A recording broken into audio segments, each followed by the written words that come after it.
नमस्कार दोस्तों, स्वागत है आपका स्टडी ग्लोस पे। देखिए, रशिया और यूक्रेन के बीच में जो वार चल रहा है, इस वार के बीच में एक क्वेश्चन हमारे मन में ये ज़रूर आता होगा कि यूक्रेन के जो राष्ट्रपति हैं जेलेंस्की, वो इतने सेफ जो हैं यूक्रेन में क्यों हैं।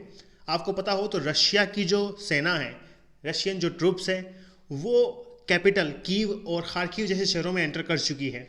फिर भी एक क्वेश्चन ये मन में आना चाहिए कि ये जो जेलेंस्की हैं ये इतने सेफ क्यों हैं। बार बार ये जनता को वीडियो मैसेज देते हैं और बार बार ये अपील भी करते हैं कि मैं यहीं पे हूँ, अपने देश की जो पूरी रक्षा है मैं कर रहा हूँ। इस टाइप के वीडियो हमारे सामने आते हैं। तो रूस की जो सेना है वो यूक्रेनियन प्रेसिडेंट तक क्यों नहीं पहुँच पा रही है। साथ ही ये भी क्वेश्चन हमारे मन में आना चाहिए कि इस वार में देखिए, जीत तो हो सकता है रशिया की हो। यदि ये वार कंटिन्यू रहता है तो हम ये मान सकते हैं कि 90% रशिया जो है यहाँ पर जीतने वाला है। तो अगर यूक्रेन के राष्ट्रपति जेलेंस्की की हत्या हो जाती है तो आगे क्या होगा, यूक्रेन का आगे क्या होगा।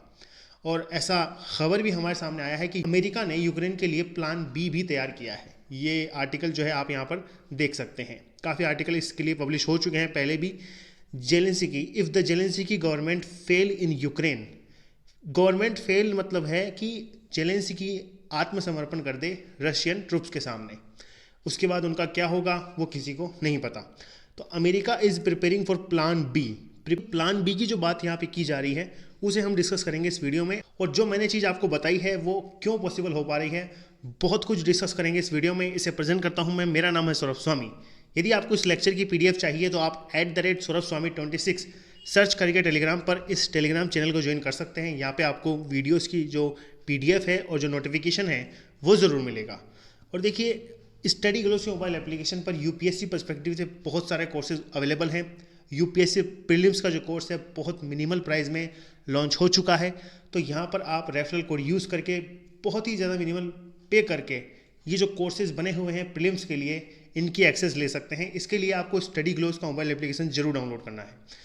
और देखिए, न्यूज़ पे यदि हम बात करें, रशिया और यूक्रेन के युद्ध का आज 13वां दिन है, लेकिन रूस की जो सेना है, यूक्रेन का जो राष्ट्रपति हैं जेलेंस्की तक पहुंचने में विफल रही है। सवाल ये उठता है हमारे सामने कि दुनिया की सबसे अच्छी सेना जो रशिया की सेना मानी भी जाती है, यूक्रेन के राष्ट्रपति जेलेंस्की तक क्यों नहीं पहुंच पाई। जेलेंस्की रूसी सेना को धोखा देने में क्यों सफल हो रहे हैं, ये सवाल हमारे सामने उठता है। देखिए, प्रेजेंट टाइम पर यदि हम रशियन इन्वेजन की बात करें तो ये मैप आप समझ सकते हैं। ये रशिया है, ये यूक्रेन है, ये क्रीमिया जो पेनिनसुला है, और यहाँ पर नेबरिंग कंट्रीज़ हैं। अब आप देखें तो रशिया के जो ट्रूप्स हैं वो खार्किव, कीव, नेहिव और इधर से क्रीमिया की तरफ से ओडेसा, तो देखा जाए तो पूरे ईस्टर्न साउथर्न पार्ट से यूक्रेन को घेरने में पूरी जो कोशिश है वो कर रहे हैं, और ऐसे वो सफल भी हो रहे हैं। देखा जाए तो यूक्रेन की जो कैपिटल है कीव, वहाँ पर भी रशियन ट्रूप्स जो हैं एंटर कर चुके हैं। बहुत ज़्यादा तबाही का मंजर वहाँ पर बना हुआ है, लोग परेशान हैं। भारतीयों को भी इवैक्यूएट किया जा रहा है धीरे धीरे सभी शहरों से। कीव में प्रेजेंट टाइम पे भारत का कोई भी नागरिक जो है वो नहीं है, और खार्किव में भी कोशिश यही की जा रही है कि जो नागरिक है उन्हें निकाला जाए। और देखा जाए तो अब यही कोशिश हो रही है यूक्रेन की कि जितने भी धीरे धीरे करके जितने भी सिटीज़ बच रहे हैं इधर वेस्टर्न पार्ट में, इनको भी खाली करवाया जाए। और देखिए, ऐसा कहा भी जा रहा है ये रशिया की जो ट्रूप्स हैं वो वेस्टर्न पार्ट में बहुत कम आने के चांसेस है, क्योंकि देखिए यहाँ पर जो नेबरिंग कंट्रीज़ है वो बेलारूस, पोलैंड, रोमानिया ये सब हैं। तो हो सकता है नेटो जो है यहाँ पर इंटरफेयर कर दें। हालांकि नेटो ने अभी तक कोई जो मदद है वो यूक्रेन की नहीं करी है, जिससे यूक्रेन भी वास्तव में काफ़ी ज़्यादा परेशान है। अब देखिए, एक चीज़ आपको ये समझनी होगी इस चीज़ के लिए कि एक रिपोर्ट जो है वो यहाँ पर ये बताती है कि रूसियों ने, जो रशियन ट्रूप्स हैं, इन्होंने पिछले सप्ताह यूक्रेन के जो प्रेसिडेंट है जेलेंस्की, उनको मारने की 3 बार कोशिश करी है। इसमें रशिया के बहुत ही इंपॉर्टेंट ग्रुप्स जैसे वैगनर ग्रुप्स और साथ ही जो रशिया की जो खुफिया एजेंसी है FSB, उसके सहित जो किलर्स हैं, इन सब ने कई बार कोशिश करी है यूक्रेनियन प्रेसिडेंट को मारने की, लेकिन वह इसमें विफल हो चुके हैं। यहाँ पर वास्तव में तारीफ करनी होगी यूक्रेन प्रेसिडेंट जेलेंस्की की। हर बार ये आर्टिकल आपने ज़रूर देखा होगा, ये 8 मार्च का ही आर्टिकल है, आज ही का आर्टिकल है।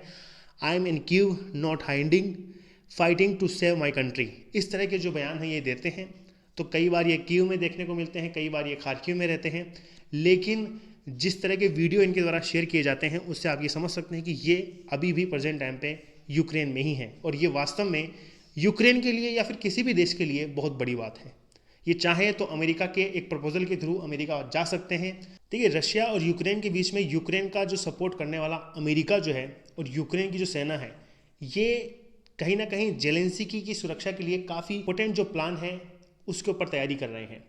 ये जो योजना है ये यूक्रेन की राजधानी कीव पर रूस के कब्जे के डर से तैयार की गई है। इसका जो ऑब्जेक्टिव है वो जेलेंस्की को रशियन ट्रूप्स के जो शार्प शूटर्स हैं उनके हमलों से बचाने के लिए बनाया गया है। इसे प्लान बी कहा जा रहा है। इस योजना के कारण रशियन ट्रूप्स जो है वो वार के 13 दिन के बाद में भी जेलेंस्की तक नहीं पहुंच पाए हैं। जेलेंस्की हर दूसरे दिन अपना स्थान बदलते हैं। यूक्रेन की सेना ने राजधानी कीव में ही उनके लिए कई सुरक्षित जो सेफ हाउस है वो बनाए हैं। तो ये सबसे बड़ी बात यहाँ पे आप मान सकते हैं इस प्लान के थ्रू।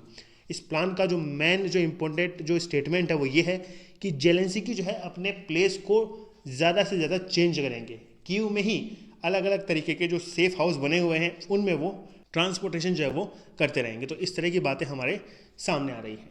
और मान लीजिए यदि यूक्रेन की हार हो जाती है इस पूरे वार में, तो यूक्रेन में देखिए रशिया को सपोर्ट करने वाली गवर्नमेंट जो है वो इस्टेब्लिश की जाएगी और यहाँ पर जेलेंस्की को निष्कासित कर दिया जाएगा। और वेस्टर्न पार्ट में जो कार्पेथिया माउंटेन्स के अंदर माउंटेन्स में जो प्रेसिडेंशियल प्लेस बना हुआ है, राष्ट्रपति भवन बना हुआ है, वहाँ से सरकार जो है वो चलाई जाएगी। और देखा जाए तो व्लादिमीर पुतिन ने भी कई बार इस चीज़ को मेंशन किया है कि हम जो है यूक्रेन को अपने अंडर नहीं लेना चाहते।